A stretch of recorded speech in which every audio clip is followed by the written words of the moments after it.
This is where I am every day, right here. We're gonna start at Jackson and Pulaski, which is the West Garfield area. This is where it's a hot spot, it's a target spot. Patricia Hilliard spends most of her time in one of Chicago's deadliest neighborhoods. She's a violence interrupter, meaning she watches for signs of a fight and tries to step in before someone gets shot. I was born and raised around here. I've lived on just about every block from Congress on down to Madison. You're really part of this neighborhood. I am a part of this neighborhood. I am a product of this neighborhood. Around here, I was a gang member. I was their queen. I was considered the big hat. I was a gang chief, which is why I love being assigned to this area, because I get to give back to the community. I get to rebuild some of the things that I helped tear down.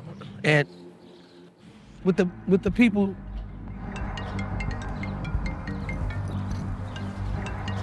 who's calling? I got a problem? Real major, you better get it. Oh gosh. What's going on, you know? What is this, Wayne? What his name and what his name? Oh God. Don't put the camera yet. Let me diffuse this. Yep. What the going on? Yeah, I know. Look, come on, where you at? Come on, holler at me.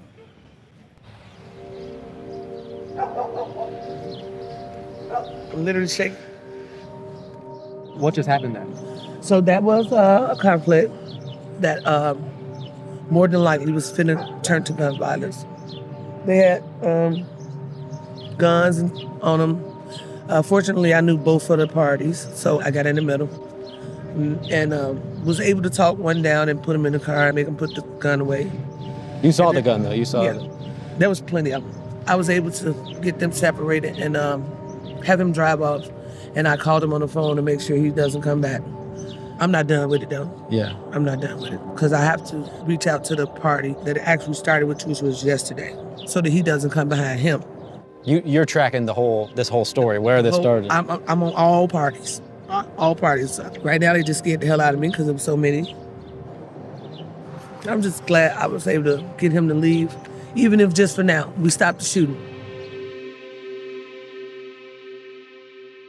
Violence interrupters have been a part of Chicago's neighborhoods for more than 20 years. But the program's now at a critical point. That's because, for the first time, the city's made a major investment in it, backing it with $23 million since 2019. But instead of a quick return, murder rates have gone up, just in time for the debate over alternatives to policing to get a lot more contentious.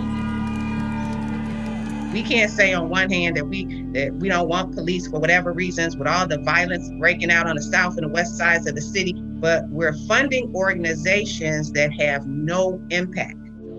That's created a new challenge for advocates like Vaughn Bryant, who have to prove that violence interruption really does work, without getting caught up in the politics of defund the police. What's the relationship between these programs and policing?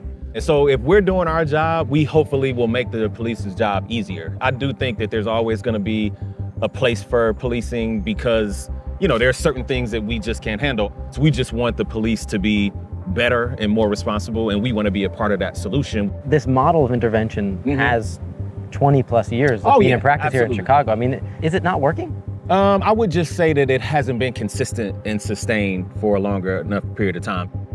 We are currently in 28 communities, but if you took the top 15 and put 10 million in the top 15, then you're gonna see some results over time, but you still have to sustain it. Well, you're talking about, so $150, $200 million is kind of what you think it would take to really get into this, right? It's a significant amount of money. It's a significant amount of money, yes. Chicago currently spends almost 100 times more on policing than it does on violence interruption. To balance that out, the city will need a lot more than vague promises. Andrew Papachristos has been tracking how violence intervention programs actually impact crime rates. Prior to COVID, we were seeing double-digit reductions in violence. And even after COVID, the neighborhoods that had outreach still did better than neighborhoods that didn't have it. Whenever you say to someone, these programs, they've been around for a while, we're not seeing large-scale impacts, the response tends to be, we need more money, we need more staffing, we need more time. When is it enough? Yeah, that's a great question.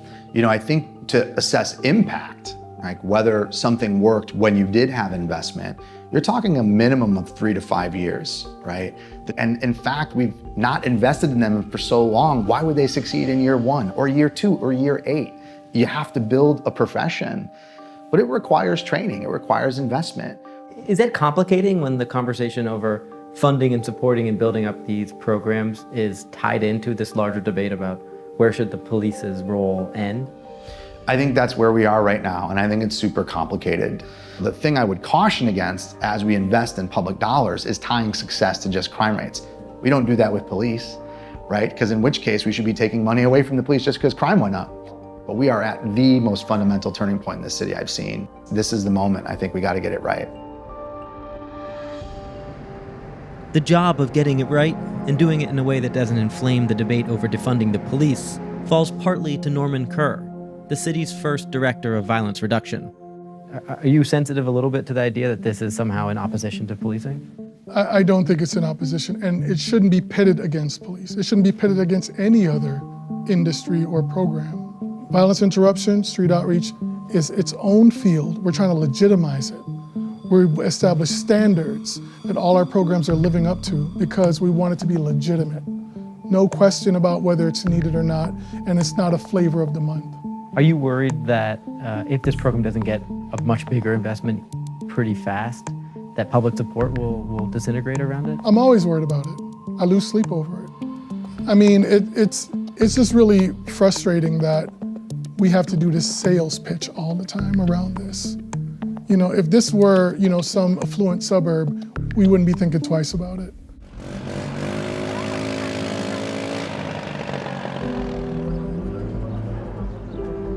The hard part is that from the outside, obviously, it looks pretty bleak, I mean, shootings were at a near all-time high in Chicago last year. It's higher than that this year. Yeah. I mean, does it feel like it's not working?